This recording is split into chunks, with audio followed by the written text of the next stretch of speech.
welcome students. Thank you so much for being here at Employer Insights with Seagate Technology. We're really excited that you are here. And we're really excited that Seagate is here, that they've taken time out of their day to be here with you. So first of all, what I'd like to do is welcome the Career Center hosts. My name is Lisa Tchaikovsky. I am the Assistant Director of Employer Engagement. I am happy to be here and I'm happy to host Seagate for this event today. My co-host that is helping me with this event today is Christine Bautista. Christine, did you want to introduce yourself? Yes. Hi. Hello, everyone. Good afternoon. My name is Christine Bautista. I'm the program lead for the mentoring and alumni side of our program here at the Career Center, but I'm primarily a career counselor and I serve the College of Social Science and the College of Education, and I'm excited that Seagate is here today. Yes, and I'm excited too. So today's guests are Justin Miller. He is the Senior Talent Acquisition Partner at Seagate Technology. And we have Nancy Liu. She is the Senior Quality Engineer at Seagate Technology. Justin and Nancy, did you want to say hello to the students? Hi, guys. Welcome, and thank you for letting us have an opportunity to network with you guys. Happy Friday as well. Thank you. Happy Friday. Yeah, I'm excited to end my Friday. It's afternoon here in Minnesota, so this is kind of a nice end to my week. That's wonderful. Thank you. Okay. So let's go over the agenda for today so everyone knows what we will be doing. So today we're going to talk about what are your insights. So basically there are some common questions that the Career Center has received from students, and we will be asking those common questions with the representatives from Seagate. We will then lead into the Seagate Mentors. We will talk about this program, and then we will do a Q&A. So what we ask for you to do is if you would like to ask a question verbally is to please raise your hand and we will go ahead and call on you in the order that we see the hands raised. If you don't feel comfortable asking questions verbally, please feel free to drop them into the chat. However, the recruiters would love to hear your voice verbally. So if you can and feel comfortable, please do. And then at the end, we will do a wrap up. Okay, so I'm going to turn the floor over to Catherine Chow, who is also from Seagate. She just has a few words she'd like to say to you. Great. Thanks, Lisa. Appreciate it. Hi, everyone. I'm Catherine Chow, as Lisa mentioned. I'm an internal communications specialist with Seagate and a member of the planning team working with San Jose State University on mentorship opportunities between our mentors and students like yourselves. I wanted to start with kind of sharing why Seagate is participating in events like these and opening up mentorship opportunities for students. Is we've seen just with the COVID-19 pandemic, we've seen many students have been impacted in losing internships, job opportunities, in-person networking programs, and much, much more during this time. So we wanted to find a way to help students through virtual mentorship and through events like these. We're really looking forward to sharing helpful insights. And with that, I'll turn it back over to Lisa. Great. Thank you, Catherine. Okay, so this question is for both Justin and Nancy. Justin, I'll give you the opportunity to answer this question, but tell us a bit about your role at Seagate and how you got started in your field. Yeah, sure. So I graduated from San Jose State, proud alum, back in 2003. I actually got my degree in political science. So that's not the natural bachelor's degree usually to get into HR and recruiting, probably, but it ultimately has served me really well. I mean, I think the political science degree I got from San Jose State was great. That department is really strong, and it's certainly on one of the one of the key skills I think I picked up from political science is writing ability. We had to do big term papers all the time. And also, I mean, just a general understanding of how government works has served me well. And so after I graduated, I actually went into government service for a bit. I worked for the House of Representatives under local Congresswoman Zoe Lofgren's office. And then I worked for the Silicon Valley Leadership Group, a nonprofit, for a number of years as well, too. And then, you know, as I was progressing in that kind of career path, I decided I wanted to do something different. And I knew someone that worked at Intuit, actually, and led their talent acquisition program. And he had an opportunity that I found really intriguing. And so I jumped into it. You know, I jumped into a career transition, not knowing what exactly to expect. But, you know, forward 10 years later, I love talent acquisition. I love HR. It has fit like a glove with, I think, my personality and my skill set in general. And so my role at Seagate has evolved quite a bit. I'm going on over 7 years, which is hard to believe. I've been at the Cupertino headquarters during that entire time, of course, up until COVID, where most of us have been working remote. And so I started doing university recruiting and certainly have partnered with Lisa over the years on that front as well, too. San Jose State's a huge school for us on the talent front at Seagate. We've, I don't know what the exact number is, but we've got hundreds of alumni at Seagate that graduate from San Jose State. Engineering, of course, but also all of, you know, you could name just about any kind of major, and I'm sure we've had that kind of graduate at Seagate at one time or another. So really one of our best partner target schools that we get talent from. And so we're certainly happy to partner on a venture like this that is not recruiting oriented. We really did, and our employees and our executive leadership really wanted to provide an opportunity in light of what COVID did last spring, which, you know, I was very familiar with, helping with the UR program. We, as March rolled around, we knew we were going to have to go virtual, or the other pathway that a lot of companies did was canceling their intern program altogether. Our executive leadership decided to honor all of those offers, and we had a great virtual program last summer. And, you know, kind of a telltale of how well it went, we ended up extending over half of our intern class last summer through the fall. And so they proved themselves from a remote perspective and just knocked it out of the park. So we had a number of San Jose State students within that last cohort as well, too. And so we're looking to continue the partnership. And we thank you again for having us as your guests today. Great. Thank you, Justin.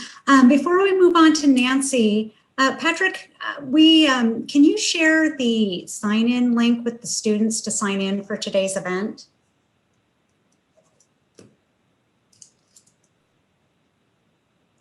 Hopefully you can hear me. Yes, it's in the chat box. It's in the chat window now. Perfect. Thank you so very much. Students, if you don't mind, please sign in at that link so that way we can share some information with you after today's event. Thank you very much. Okay, Nancy, we'd love to, can you tell us a bit about your role at Seagate and how you got started in the field, in your field? Hi, I went to school actually for biology at Carleton College, a liberal arts school in Minnesota. And I knew I wanted to get an MBA, a business degree, but also knew that I needed, to have experience before doing that. And so, right out of school, I worked as a manager at Jimmy John's, and then I was also a microbiologist in a lab. And that fell under the quality control quality assurance department. And so that gave me a kind of glimpse into quality and operations, which I really, really liked.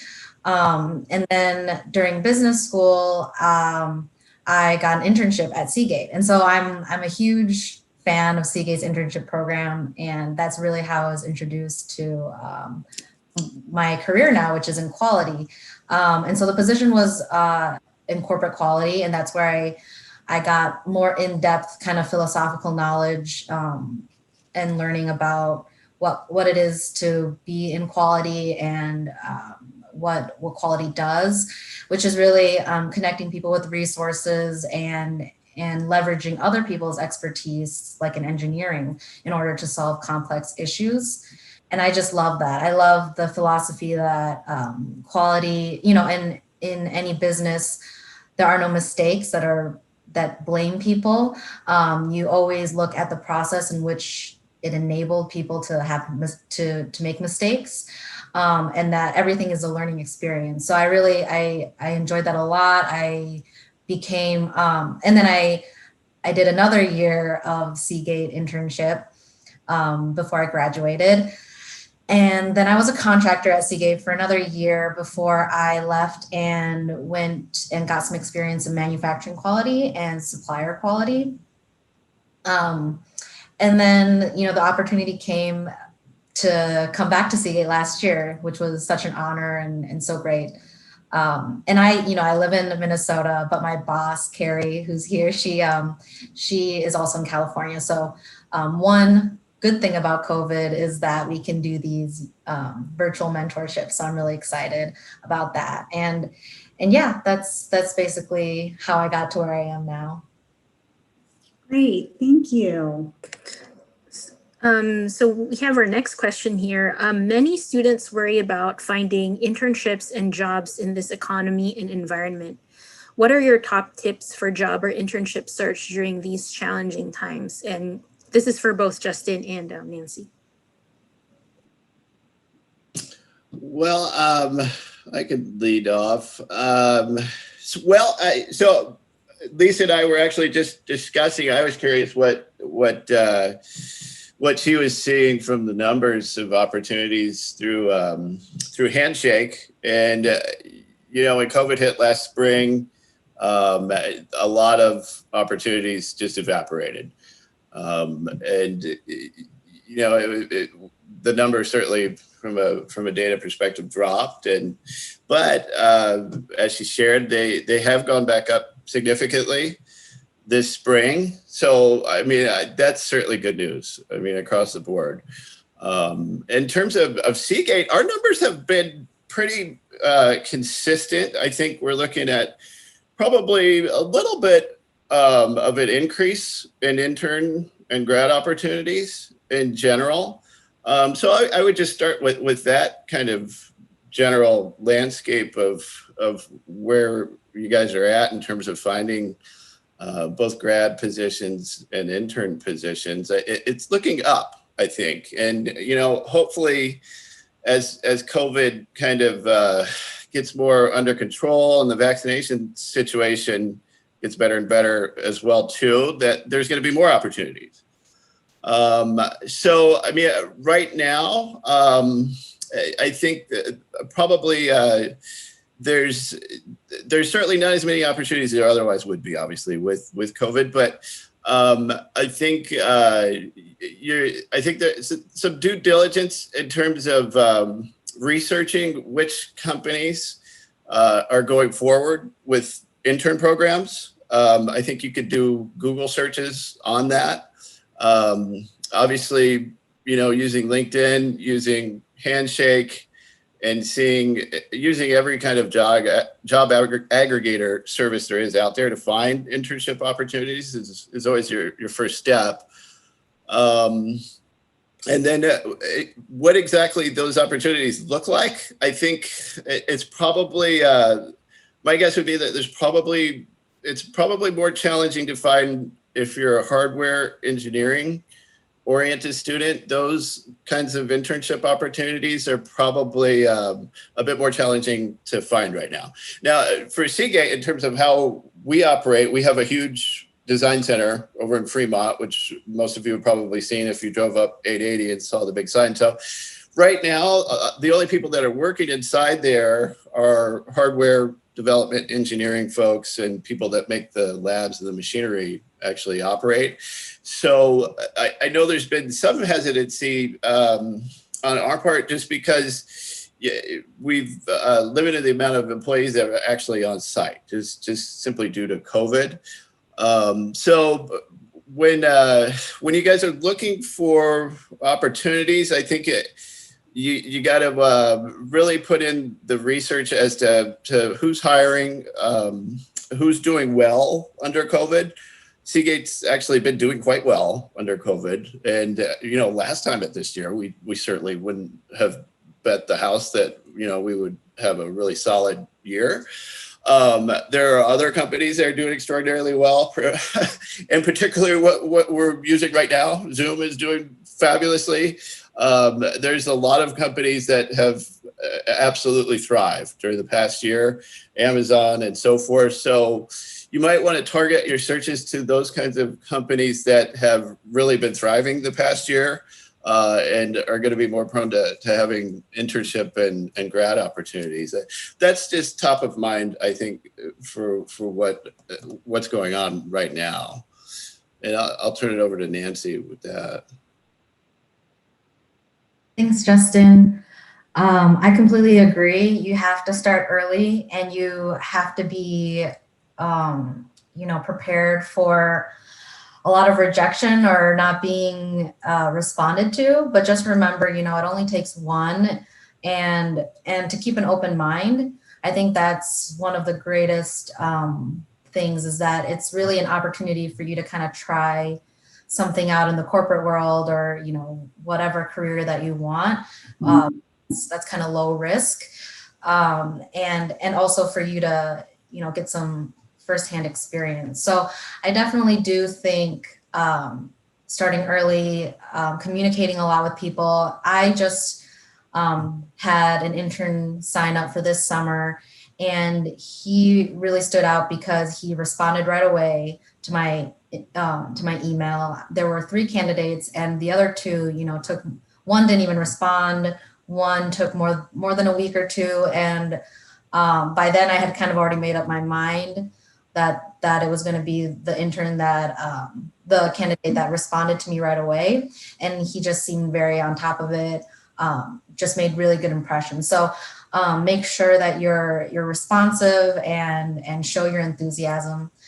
I also think that it's just like Justin said, utilize LinkedIn and all the other networks that you're able to, the platforms. Even if you don't end up getting an internship from somebody, you're still networking and making these connections and relationships that you don't know may benefit you in the future.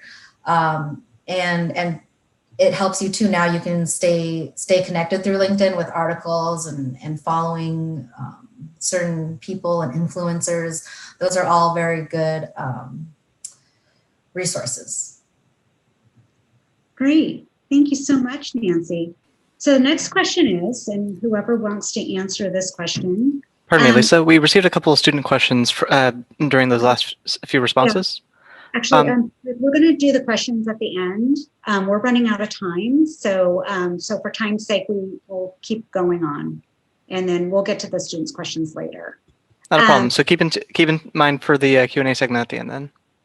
Yes, we went over that in the agenda. So this question is, can you explain what to expect in a virtual internship? Well, I could lead off on that. So, going back a year ago, never in our wildest dreams did we think that we would ever have to put together a fully virtual internship program.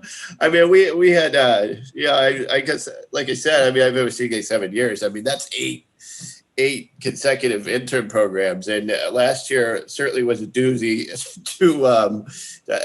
just something that nobody ever had thought of would come to reality. And so once we were getting into March and April, and it was increasingly clear that we were either going to have to do a virtual internship. And at the time, I mean, we're a hardware company as well, too. I mean, a lot of our opportunities, you have to be within the labs, actually working on the machinery and so forth. But our executive management, like I mentioned earlier, we decided to commit and honor all of our offer agreements. We didn't cancel anything. And that certainly cannot be said for a lot of companies that just canceled their entire intern programs out of hand, entire grad programs out of hand. And I know how I could certainly appreciate how devastating that is to a lot of students that worked hard, went through the interview process, had a successful interview process, and were excited about either starting their career at a company or having an internship. So I really feel for you, for those that had those opportunities kind of just unfairly taken away. And again, I mean, that's one of the reasons why we wanted to provide this kind of mentorship opportunity during really unprecedented times. Now, focusing on what we actually did. So we basically kind of kept the core components of the intern program in place. A lot of our opportunities during the summer internship program are like executive lunch and learns with, our CEO or other top officers. And so we were actually able to keep those in place pretty easily through Zoom. Obviously we're not there for lunch, but we were still able to gather. We were still able to really network with executives, take Q&A and so forth. So that component worked well. We had typically, as an appreciation type event, we took everybody to a Giants game or something like that. And then we also had like a charity development day where we went out and helped a local charity. So those two things obviously didn't work for the actual internship program, but for the actual program work, we obviously had to call an audible with a lot of job descriptions that were out there that students had accepted positions for, particularly on the hardware front. But I think we were able to make the most out of it. We were able to have them contribute in meaningful ways, even on hardware-oriented engineering type opportunities. And really, the support organizations like sales, HR, marketing, finance, legal, they were all absolutely able to excel and really, not miss a beat, quite frankly. All of those teams were working remote as well, so we're all kind of in the same boat. And by the time students actually popped into their internship opportunities in May, June, you guys were already taking Zoom classes and already acclimated to, the video kind of face-to-face as well, too. So I think that helped a bit to pop into a virtual remote work environment as well. And again, I mean, the proof was kind of in the numbers on how well our last year's cohort did from a remote perspective. I mean, we ended up extending over half of the internship class through the fall. And a lot of them are still with us now on a part-time basis. And there were actually, the silver lining to it was that there was no need to commute in and out of the office. We also were able to open up the extended opportunities to schools outside our geographic region as well, too.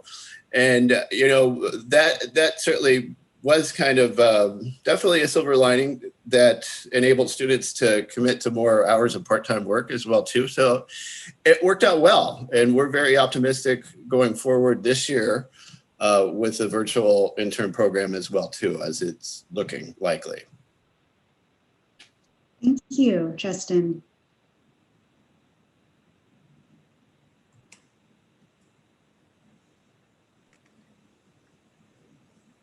So for the next question, what are your top resume tips and are cover letters still relevant?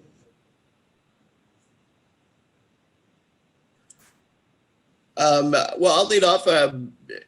So resume tips. I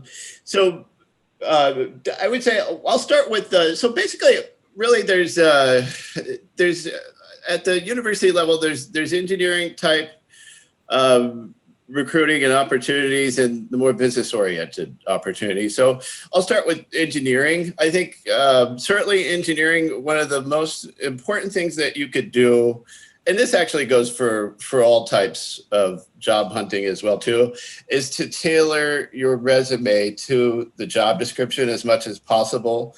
And of course, obviously being honest about it as well too. But for instance, if there's a software engineering opportunity you're looking at, and the mandatory programming language is Python. So I would suggest that you not hide it within your resume that you're good at Python. You're going to want to put it front and center up top. So one of the top tips I would give for engineering resumes is to put your technical skill sets up at the top of the resume. Put it in bold. Put it near what you're studying currently. You could also add it within current coursework, but I would just have a top section that says technical skills, and whatever the job opportunity is, you prioritize your skill set in line with the priorities of the job description. So, recruiters see a lot of resumes. There's no doubt about that. And the easier you make it for a recruiter to actually see and match a talent and a skill to the job descriptions, the better. And then also, just in terms of the different kinds of AI tools that are available to us as well too, you want to make sure that if you have the skills in the job description, that you absolutely have that skill set spelled out in your resume, one way or the other. So that's probably front and center of a solid resume.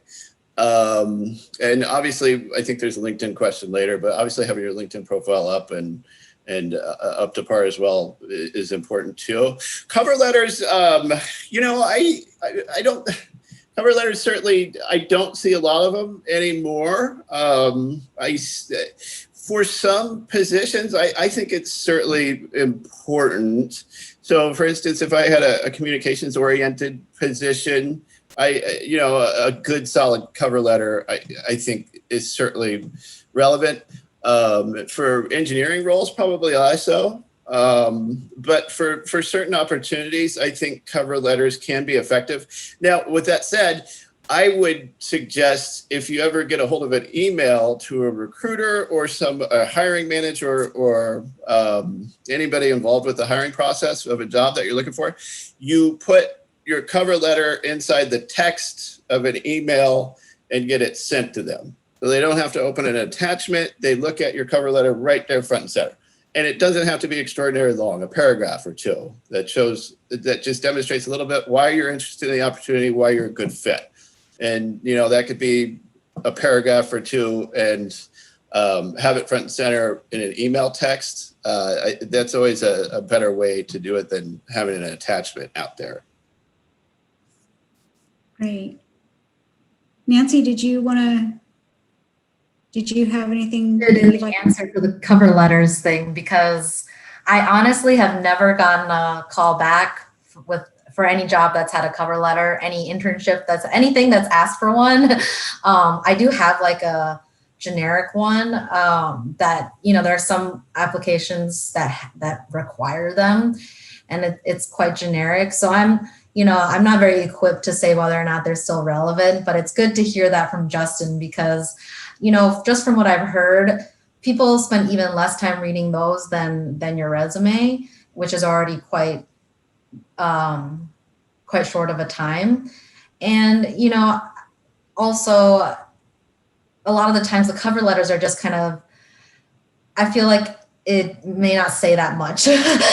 Sometimes they're just like, oh, I'd really love to work at your company. And it's kind of, I kind of think like, well, yeah, that's why I'm applying, right? But I see where Justin says, as another form of like to show your communication skills or anything like that. But yeah, I've written some great ones and I've written some non-great ones, and I just haven't had any feedback on them ever. But yeah, I think Justin covered the rest pretty well. Great. Thank you so much. Christine, I can't remember. Is it me? Do I ask the next question or is it you? Yes, you asked the next question. Okay, thank you.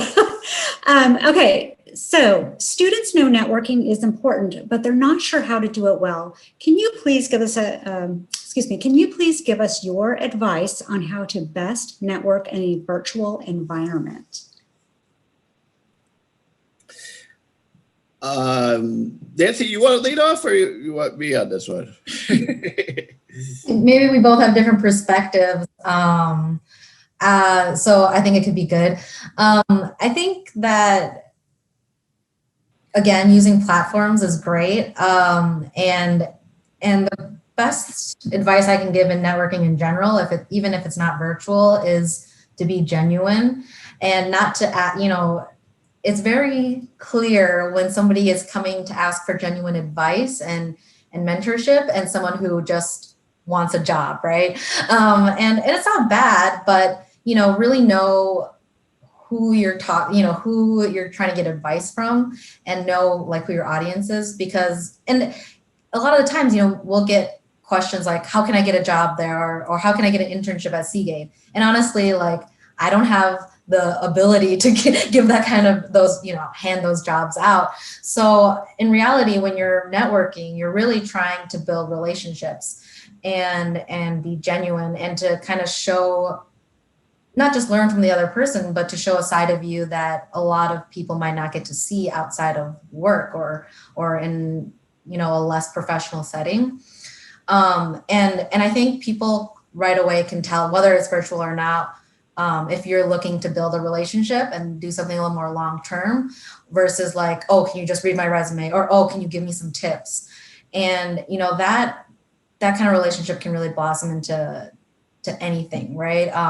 And, looking back at when I was in college, a lot of my networking was virtual, just because there's alumni and stuff are all over the country, and there are opportunities everywhere. So, really taking the time to write a note or connect with somebody, or even to look at what kind of work they do. It's so easy to look that stuff up now and to show that you're interested, and that you're open to opportunities.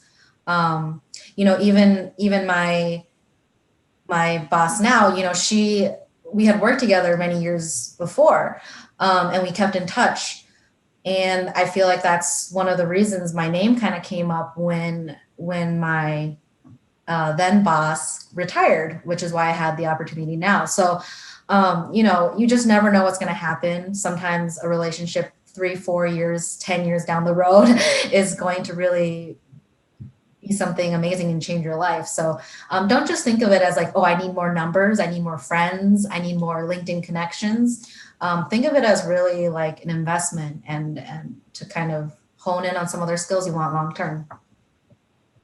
That's well said for sure. And so you guys are familiar with Zoom. You guys are familiar with the other video networking type tools. So, it sounds weird to ask for like a coffee meeting on Zoom, but if once you get over that awkwardness or have a lunch meeting on Zoom, don't hesitate to try to do that like you would under normal circumstances, because we're all going through it. We all understand that we're not going to be able to meet face to face almost the entire time. So I wouldn't hesitate to ask somebody to do a virtual coffee meeting or something like that. So I would. People are more willing now, right? Because sometimes you don't have to commute, and there's more of a need, I think, for little breaks within the day when you're working from home and stuff. So yeah, definitely. Yeah, and our employee resource groups, they're putting together like happy hour sessions, and it's absolutely needed. Once you're working from home, you need that kind of light interactions with coworkers, because the so-called water cooler random interactions just are not happening. So you have to make them happen, basically. Great, thank you very much. We have about 5 more minutes to answer these questions. So I think we need to make the answers a little brief. Christine, did you want to go ahead and ask the next question? Yeah, so the next question is talk to us about LinkedIn and what are your top tips and what should students not do? Well, I could cover this one pretty quickly. So LinkedIn is great for students. I mean, for the most part, you don't have to pay for it. Most, 80, 90% of what you'll get out of LinkedIn is free. So from that perspective alone, it's fantastic. So make sure to set up your profile, make sure to have a professional looking photo. Don't have an unprofessional looking profile, and don't leave it blank. Have a professional looking photo up. Take some time to do it well. Be thoughtful about your work experience. Put the skills in there that you need to, and any certifications, et cetera. And then in terms of job hunting, once you actually find a job description, you apply to it, go on LinkedIn and search University recruiter for whatever company, or just recruiter for whatever company, and then start trying to connect with them right off the bat. I mean, odds are they're going to accept you, and then once they accept you, you can do a follow-up message right away and say, oh, I'm interested in XYZ position, is this yours perhaps, or can you lead me to the direction of the recruiter that has this position? And so right off the bat, that's a key way to kind of break out of the applicant tracking system box, to be able to do that. When you get lucky, you get lucky. And if you could get through to a recruiter or a hiring manager that actually has the role, that's gold. And you actually get to connect with them outside of waiting for the applicant system process to take place. Wonderful. Can you share with us how your organization supports diversity and inclusion in the hiring and development of employees of various backgrounds and experiences? Well, actually, I'm going to put in the chat our employee resource group. We have 9 official organizations that have really healthy participation as well, too. And I mentioned, during this whole COVID situation, we've continued to have that participation rate. And it's important, too, because pre-COVID, they would all get together. They would have specific organized events. And so, again, it goes back to not being, to not worry about the awkwardness of virtual type events. And so they've really kept things together, I think, for the most part, and offered, kind of lighter activities that have been important.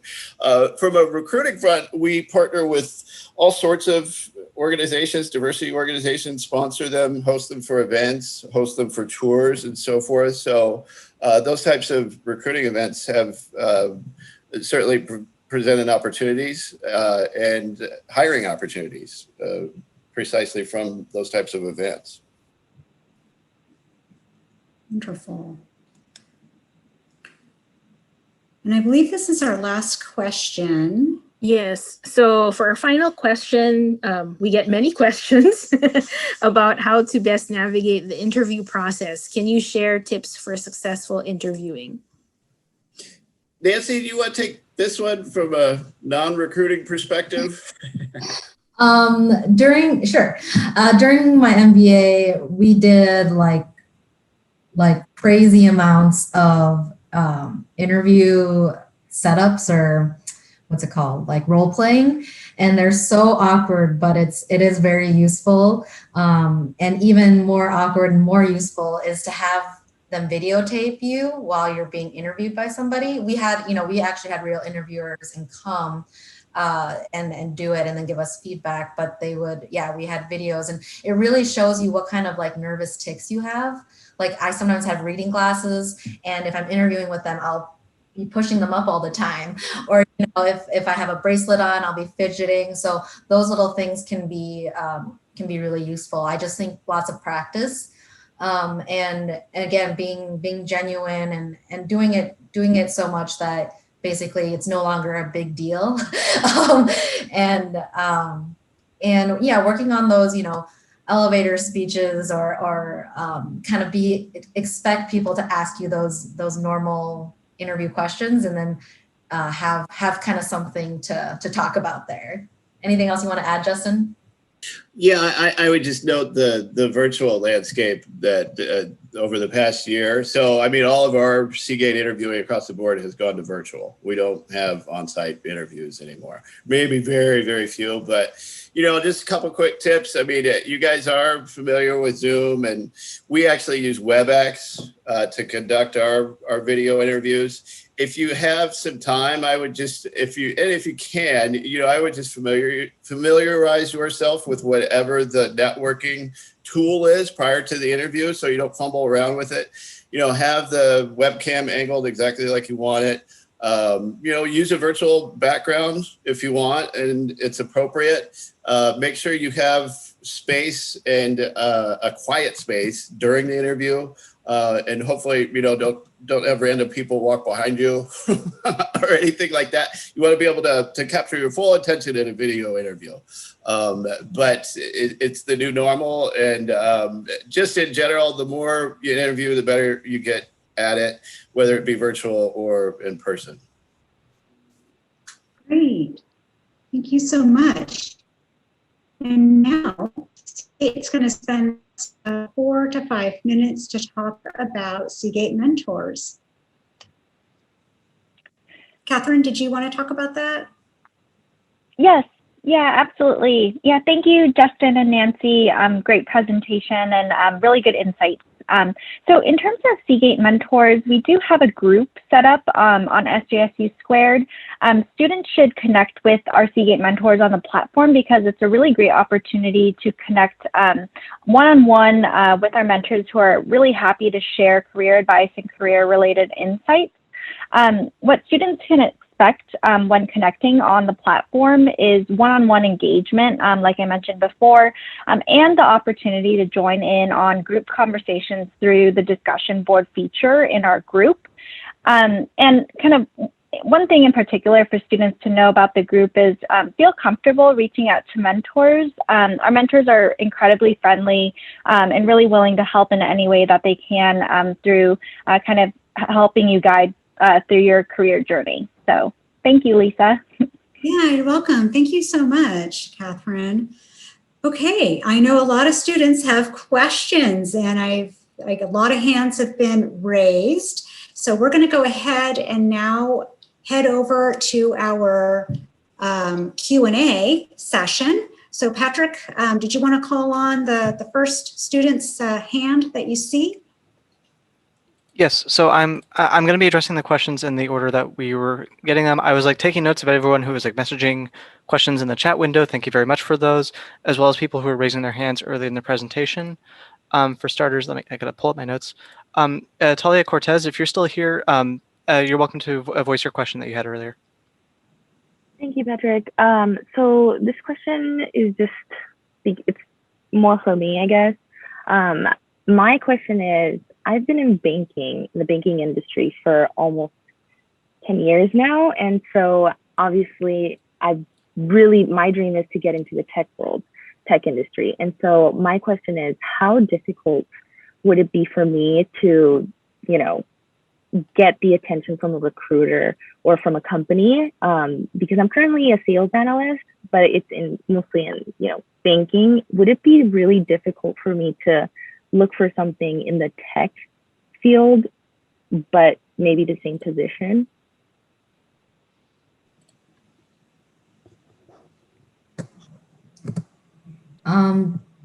Justin can give kind of the recruiter point of view, but from my point of view as someone who is not an engineer through education, it's through my profession. I would say, go for it. There's so many skills that are transferable. Like a lot of people see biology and then they see me have, and now I'm getting another master's in tech management. So a lot of people, it kind of intrigued them. A lot of people have asked me to go interview and they kind of just say, oh, we just wanted to know what your career, path is, why you're doing this. And it can be a great starting point, especially there are so many people in the job force right now who have changed their careers multiple times. So I think as long as you show that you're willing to learn and to take those skills to the next level, I think there's no reason you can't do it. Also, though, what helped me is I did get a certificate in quality engineering through the American Society for Quality, just for my own edification, to have kind of those basic skills in quality engineering, which is what, where my career is. So, if there's something specific, let's say computer science, engineering, or something, again, like what Justin said, look into the languages and things like that. Maybe take courses on the side. Sometimes there's free courses and classes, especially in the virtual setting, and bump up those skills and then be proud of them and show them on your resume. Yeah, everything can be related now to science and engineering. So I definitely would say go for it. Thank That's you. great. Thank you very much. The next question I had was earlier we had someone had their hand up. Aaron, if you're still here, you're welcome to ask your question to the speakers.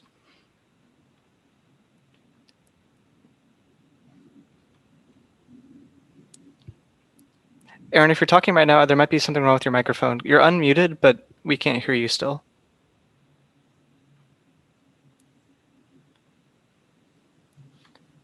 Well, I'll tell you what, if you want to type your question in the chat box, I can read that out shortly. In the meantime, there was another question from earlier. There's somewhat of a scarcity of opportunities in the hardware field for COVID, or due to COVID. What are your tips for like how to circumnavigate like the scarcity? How can one apply for positions when there are relatively few?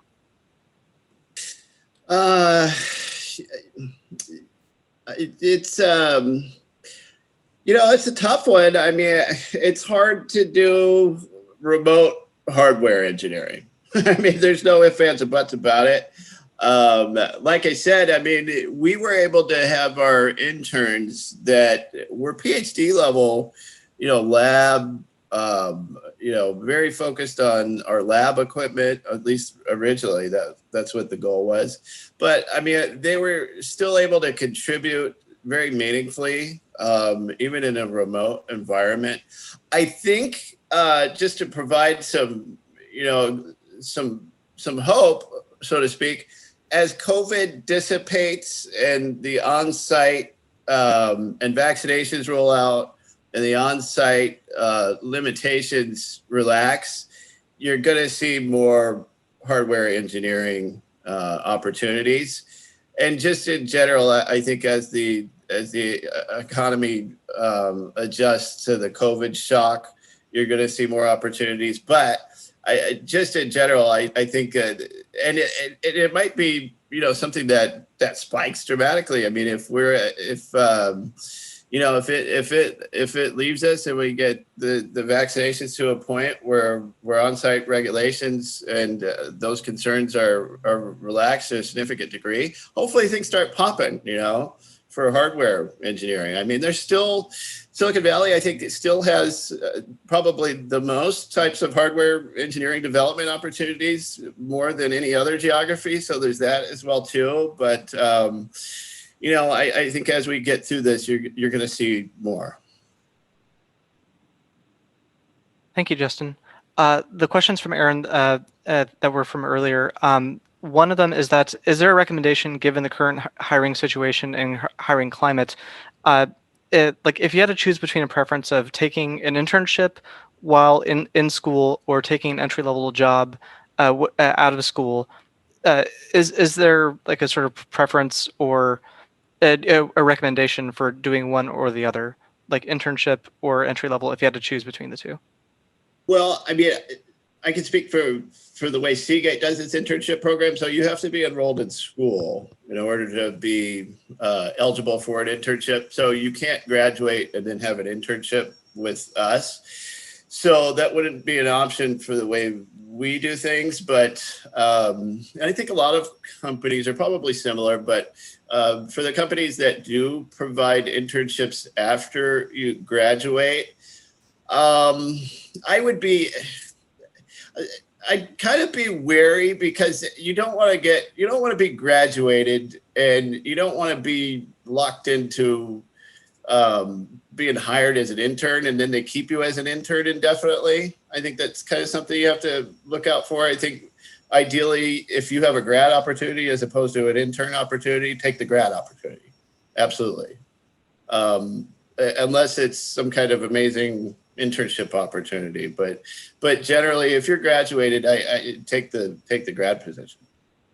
Thank you. And there's a follow-up question I'll ask that because it's really quick. Given the current environment of remote work, is the work of current employees being measured by the amount of production that's happening, or on like just number of man hours, or is it a mix or blend, or does it depend? So we actually had our HR all hands, and I kind of asked a similar question. So we're all exempt. So I mean, the professional level employees are exempt. So there's no way to gauge. Nobody's keeping track of us hourly. Now, I mean, if you were non-exempt and you had to clock in and out, that'd be a very easy thing to put a metric to. But as we're all exempt, it's difficult to quantify. But I will say this: over the last year, our leadership and our CEO have very forthrightly said we had a great year, production-wise, productivity-wise. We saw it dramatically increase during the first 2/3 of the COVID pandemic. Productivity has been through the roof. We've seen it maybe wane a little bit just because of burnout issues. And, I think that dynamic is probably happening across the board at companies from what I've read otherwise too. Thank you. Nancy? I think also kind of be careful with, I know as students, it's very tempting to equate your worth as an employee with productivity or how much you're doing. And I know like I was given, being at Seagate's great because they really believe in the holistic experience. They want you to be educated, they want you to learn and be part of the community. I know some companies don't necessarily promote that as much. But also, I think as you get more into your career and you start gaining those skills, you'll start learning to trust yourself and have those boundaries. Because we did have people who were working, they work way more now that they're at home and are kind of getting burnout because there's less boundaries. And then, there's people who are working more because they have less time to commute, they're in California. So, I think a lot of people are learning different ways in which it works for them, but don't, try not to tie your worth completely with productivity because that's not sustainable. But I know as a college student, that's what you see, right? You especially someone like me, I'm quite young as well. I don't want people to think like, oh, she's just another millennial, she's not hardworking. She just wants to go home and shop online or whatever. But that's kind of a myth, so definitely be wary of any company that's trying to track you or look at the proportionate correlation, right? To say oh, you must be producing at least this output because of this input. I don't think, humans are like that. Yeah. And I mean, productivity, not having a commute. I mean, right off the bat, particularly the Bay Area, not having that. I mean, that's an extra hour, 2 hours more for some people that they could work. So you take that dynamic away and you're able to apply that to work. And then, COVID's been tough. I mean, our entertainment options are pretty few and far between. So, for myself, I mean, there's just a total lack of entertainment, quite frankly. So a lot of time I just end up working more because of the opportunities to do other things that we had enjoyed are not there. So I certainly think that those have been a factor in productivity. Yeah, people take less vacation because what are they going to do? Well, thank you for the advice. It's very poignant. I'll say that we have about like six questions left in my queue and about 5 minutes left in the session, so we'll need to go quickly. Matthew and Will, thank you very much for holding your time here. I'm going to start with Matthew real quick. If you don't mind unmuting yourself and asking your question. All right, thank you. My name is Matthew. I'd like to ask about how Seagate plans to transition after the pandemic. Do you guys plan to continue to do online a lot, or would you guys want to go back to in person in the facility and working? Well, actually, we just had our all company all hands yesterday, and our CEO touched a bit on it. We're kind of in a wait and see pattern in terms of seeing how the vaccinations play out. And I think it's too soon to tell to have a specific time frame as to when more of the support organizations are going to go back into the office. Our priority as a hardware company is getting our hardware engineers in there and doing what they need to do, and the people that actually run the labs and the machinery. So they're currently our top priority in terms of being on site. I think it's too early to tell, but you know, of what I read and listen to from the scientists, that hopefully we'll get through the worst end of this by fall. Thank you so much, Justin. Thank you. So next, Will, I saw your hand was up. We only have time, I think, for like one question. If you don't mind, like prioritizing which question you want to ask. Yeah, that's fine. Thank you. I guess the most important question I have is if you have any specific advice for helping, any advice for people to kind of close during an interview, to kind of use like sales jargon. Like, what are some things people can say during the interview that will boost their chances of getting called back? I would, you know, I'll divert to Nancy, but trying to tie everything back to the job description and the core elements of what the role demands, and reiterating it and emphasizing how you're able to meet those bullets on a job description is really the key to the game. Yeah, and I'll give you definitely that for sure. But one of my tricks is that every interview, you know, they tell you to ask questions, but the only question I usually really ask is whether or not they have feedback for me and whether or not they think that I would be a good fit for that job, because you're also interviewing them. And I kind of take it the same way as when I was getting accepted for universities. If they didn't accept me, it has nothing to do with my worth, but it's them thinking, you know, she probably won't excel as much, or that's not the type of person who will be successful at our, you know, facility or whatever. So I really like to gauge that because they can tell me, hey, this might not be what you were looking for originally. And so that there's a couple of great things that come out from it. One, you're showing them that you're open to feedback. And that's the hardest part. So I always still get kind of scared asking that, but they're open to, that's a great sign. Two, you get a feel for how the interview goes. You know, there's no guesswork. If you ask and they give you that feedback, you know, you have a good indication as to how well you did. And I think, you know, those can be really good. Otherwise, just be yourself and again, repeat. Especially with interviewers who talk a little too much, sometimes they don't give you enough opportunity to say your skills. So yeah, again, reiterating what Justin said about tying it to the job description. Great, thank you, Nancy. Thank you so much. So students, we are out of time for this event. I'm so happy that you're here. We would love to hear from you about today's event. If you could please fill out the survey. This is the link here where you can go. You'll be automatically entered into a raffle to win a $20 Amazon card. So please fill it out. Let us know how today's event went for you. We'd love to hear about it. We also have some more Employer Insights events coming up as well. So we have another one coming up next week and several others thereafter. So thank you again so much for being here. Patrick, is there a way that you could put this link into the chat? It's already there.